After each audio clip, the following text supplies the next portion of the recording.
Põhjusi, miks inimesed keelduvad muutumast ja tegelikult nende alateadlik tasand keeldub ärkamast, ei ole sellepärast, et nad ei oleks teadlikud või nad ei taha, vaid see on ohtlik sellepärast, et kogu senine struktuur läheb muutusesse.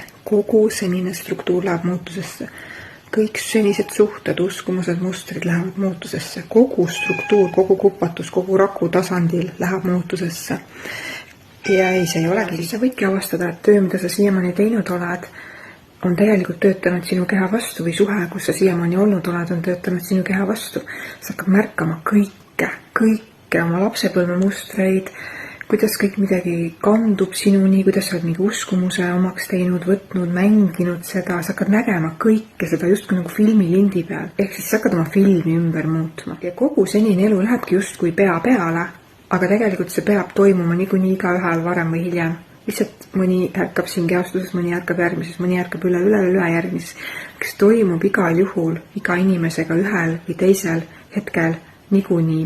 Ja sa pead selle läbi tegema. Ja see ei ole halb, see on puhastus, see on sinu ärkamiseks, see on sinu parimaks ärkamiseks. Sa hakkad kogema, sa hakkad nägema palju rohkemat ja sa saad hakata vastu võtma palju rohkemat ja sa tead, mida see väärt on. Ja iga ühel on see ärkamine erinevalt. Mõnel on võib-olla töökaotus, mõnel on võib-olla, ma ei tea, suhe puruneb. Mõnel tuleb sümptom, diagnoos. Mina näiteks ärkasin läbi vähi, jumal tänatud, et see äratas mind, sest ma enne keeldusin.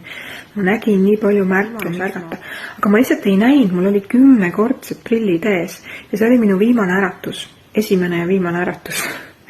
Ja siis ma hakkasin aru saama, et oota, appikene, ma olen oma elu täiesti ise aukka elanud. Ma olen nagu leppinud vähesemaga. Ja ma olen teinud neid asju, mida ma tegelikult ei tahagi.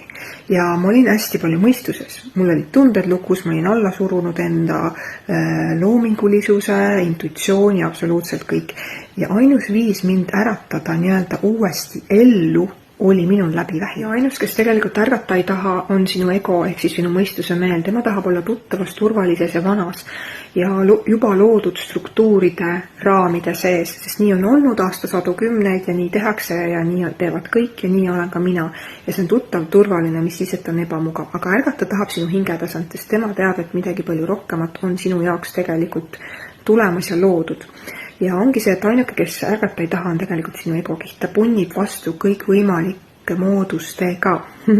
Ta läheb mõistusesse ja ütleb sulle strateegiaid, miks mingi asi on vale, miks mingi asi ei tööta, miks on mingi ohtlik ja miks seda ei võiks katsetada ja miks seda ei võiks uskuda. Ta kogu aeg proovib sind hoida selles raami sees, seni struktureeritud raami sees kinni. Ja kuni viimse hetkeni ta hoiab sind sealt kinni ja ainus asi, mis sind sealt välja saab tuua, on mis tahes siis äratus läbi siis mingisuguse traumakogemuse.